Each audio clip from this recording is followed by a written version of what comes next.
Hi there, my name is Elise Castonguay and I'm a Creative Memories Advisor in Tallinn, Connecticut. Today I'm going to show you how to create project recipe number 4 from the 52 scrapbooking project recipes from Creative Memories. This particular layout came out as black and white several years ago. I should have recalled the date, but I don't. In the booklet, it's shown using Vivid Melodies Butterscotch collection, and I'm going to show you how to use it today with the Denim Revival collection. You're going to need 2 designer pages or cardstock sheets for your base. I'm going to set these aside. And then you're going to need 3 designer papers that you like both sides of. And with the first sheet, designer paper number 1, all of the designs will lay vertically like this. So if you are planning to, if you have words or you have a direction like trees or something specific, you might want to cut it with this side up so that you make sure you cut it in the right direction. You will need a 12-inch trimmer. I always use my 13-inch mats just for measuring. And you will need the Border Maker system or some kind of a punch. In this case, we're going to be punching and then trimming. So you can use really any kind. We're trimming to about 1 inch, and there is a little bit of play in designer paper number 1. So to get started, we're going to cut designer paper. Did I say number 1? In designer paper number 2, we'll punch. Designer paper number 1, we are going to cut. And the first inch we're not going to use, and it's the bottom, because all of these strips are going to be 11 inches long. So I'm going to start by rotating this because I'm cutting off the bottom inch of my paper. I don't need this bottom inch. Now that the rest of this is 11 inches tall, I'm back to the original direction. All right, I'm going to start by cutting at 3 inches for the first strip. I'm right here at 3 inches.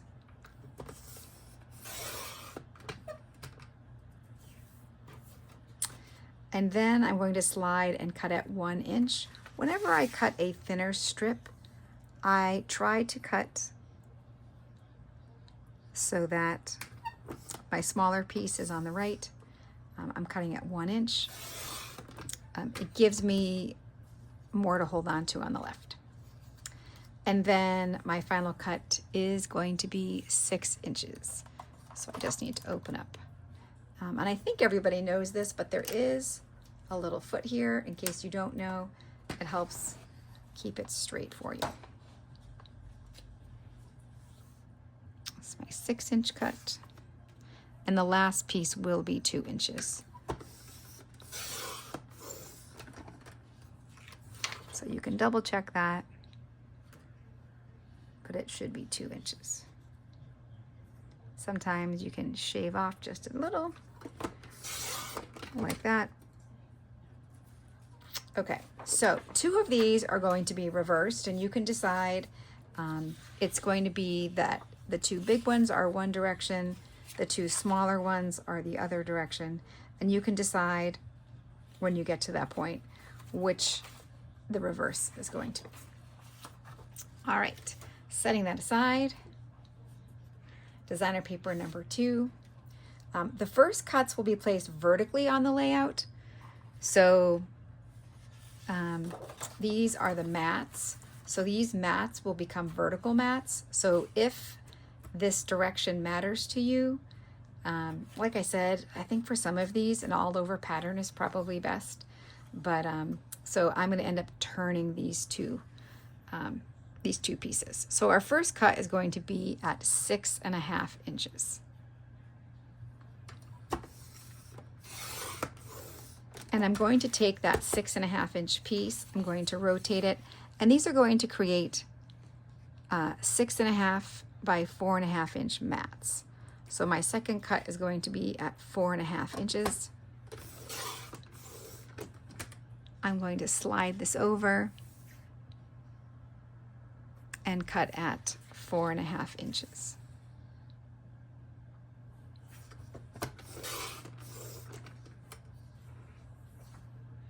And this last piece is scrap, just not used for this layout. Then I'm going to punch my borders, and then we'll come back to doing the last few trims. I think it's nice when you're using the Border Maker system to have your largest punches available to you. What I mean to say is, the larger you can keep your piece, the better off you are when it comes to punching it, because you need to have at least 2 inches to make this work. Okay, so just going to line it up. This is the brand new Cyclic Circles, and I believe it's sold out, and I'm not sure when and or if it's coming back, but it's so pretty. I really like it, and I'm going to make both of my punches because this is one of those knockout punches. I'm going to punch on both sides, and then I'll go back to using the straight trimmer.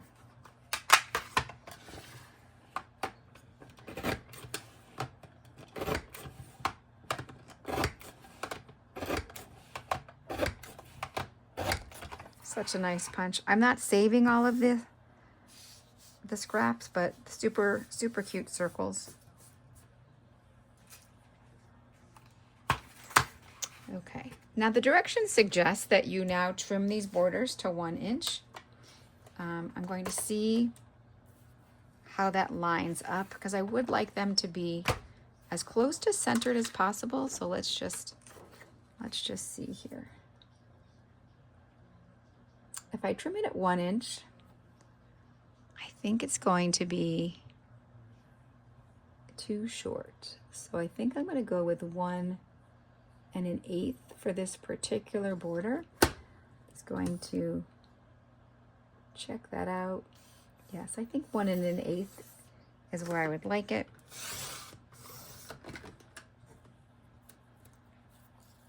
That looks great. And then I'm going to rotate this. And once again, if you have a smaller pattern, you can cut it at 1 inch, because we're going to be laying this on top of 1 1/4 inch borders. But 1 1/8 made it more centered on the pattern for me. Okay, the last part we're going to be cutting is at 1 1/2 inches, and we're going to make 2 1 1/2 inch cuts. And at 1 1/4, I apologize. These will be laying straight across your page. Basically, they're going to be the backup of this one. So 1 1/4 inch. And because you have a little over 3 inches, you could make this a little taller if you wanted to, if your pattern, like mine, is bigger. The other thing you could do here, which I'm thinking I'm going to do, is this is a great spot for a decorative blade. So I'm going to grab the decal because I think it's kind of fun. It looks a little bit torn. So I am going to use a decorative blade. Not in any directions, just... and when you just put a decorative blade in, I just line the edge of my paper up with the second line, and then so that looks great. But by lining it up with the second line, you just shave off a very small piece. So this, once again, is at 1 1/4.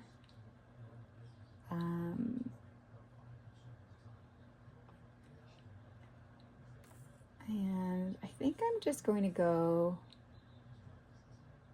to like 1 3/8 because my border is a little bit longer. 1/8, 2/8,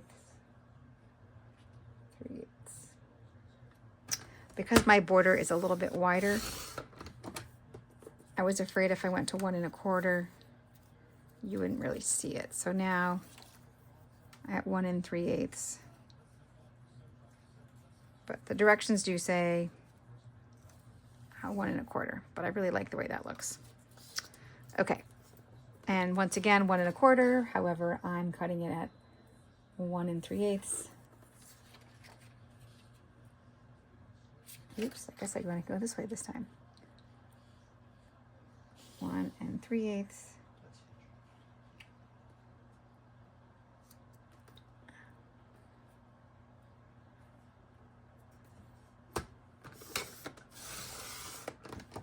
That's going to look so sharp on the denim.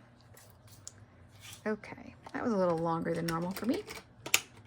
Straight edge back in, decal blade to the back. Always important when you do that, that you put your straight blade back in. All right, that is all of the cuts for this one. And once again, you're going to reverse 2 pieces. So you have to decide, is this the side that you want up? And you're reversing this one, or are you reversing these? So that's what you get to play with when you go to put your layout together. Sometimes you can't tell that until you're there. And then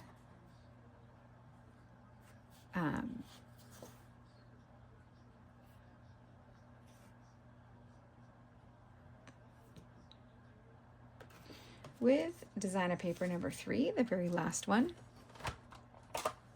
I'm going to cut the first one at 4.5 inches.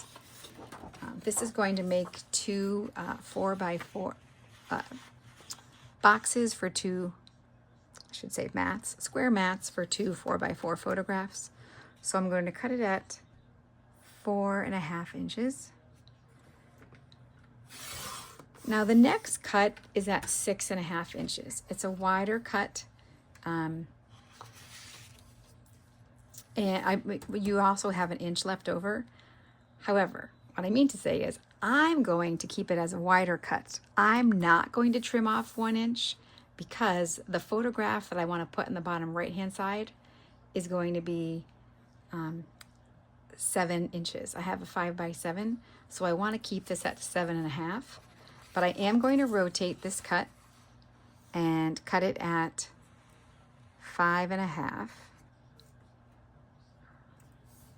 So here's my 5.5 by 7.5 inch piece. But you will be cutting this piece at 6.5 inches. And then we're going to rotate it and cut it at 4.5. And once again, this is making mats. So this is, oops.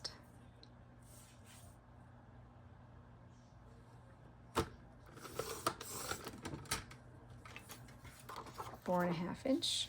Then we're taking the original 4.5 inch strip, we're rotating it and cutting it at 4.5 and at 4.5. And I apologize for the different dimension. But when I selected the photographs for this page, I have a 5x7 photograph, and I don't want to lose that. That's it for your cuts. You have this much scrap to set aside, and it's time to dry fit, and then I will put the photographs on and share the layout with you when I'm finished.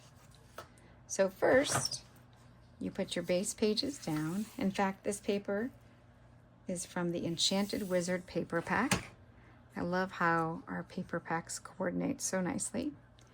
And then what's interesting is we usually have paper that goes top to bottom, but for this layout, you have a 11-inch piece. So you center it so that you have 1/2 inch from the top and bottom. And then you take the other 1-inch piece that you had cut, and that's once again 1/2 inch from the top and bottom, dry fitting it. And then you use the reverse. You use the big piece on the left and the reversed big piece on the right. And you can decide if you want dark or light patterns. That how you choose to do that is up to you. And then you're going to lay the strips at the bottom, and oops,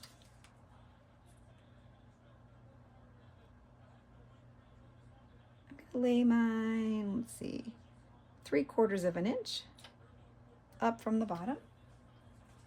And do the same on the right, 3/4 of an inch up.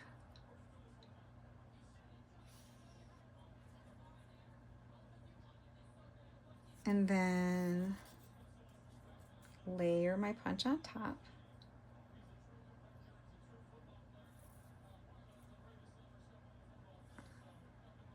You know, if this was a chain punch, it would just lay on top. You wouldn't have had to trim it or anything. Oops. Okay, and then you're going to lay out your vertical pictures and your square mats.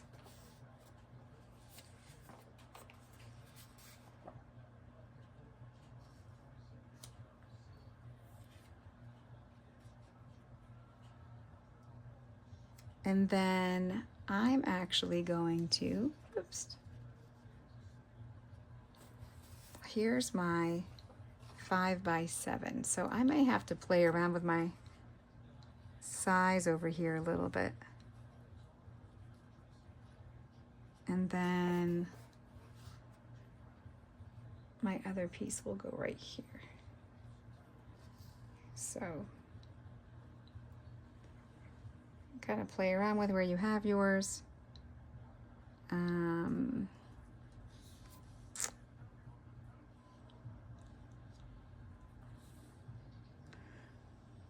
I may trim this to take off 1/4 of an inch to play around with that. But that is essentially the layout. And I'm just gonna grab my pictures. Let's see if I can trim them up here really quick.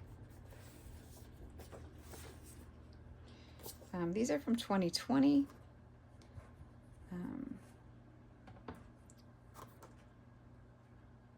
We did some remodeling projects before March 13th, interestingly enough. And my other page is going out for hibachi. And so I only have one for each event. So I thought, well, let's see if we can make these colors work for all of it. I think it's going to be okay. And then my other page, as I said, is the hibachi. And here is my 5x7. And then my 4x6. I need to do a peekaboo pocket there. And then I need to make this into a 4x4.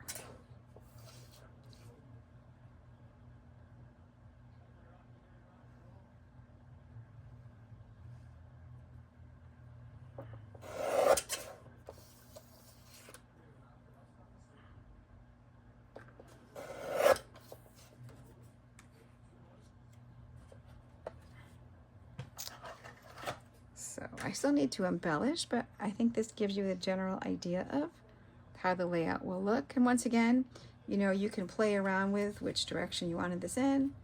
I could flip my light blue down, put this up over on this side. I could play around with my light. I could flip it to dark. So I think you have a lot of flexibility there. You can do the same thing with your mats. But I hope you enjoyed this quick and easy layout, and even if you wanted to do that 5x7 modification like I did, you can totally do it. I think what I might need to do though is group these mats closer to the top, maybe overlap a little bit down here, or bring this one in. I'm gonna play around with that. Stay tuned. Thanks for watching. If you haven't already, I'd love to have you subscribe to my channel. And then every Wednesday, you'll get a new video.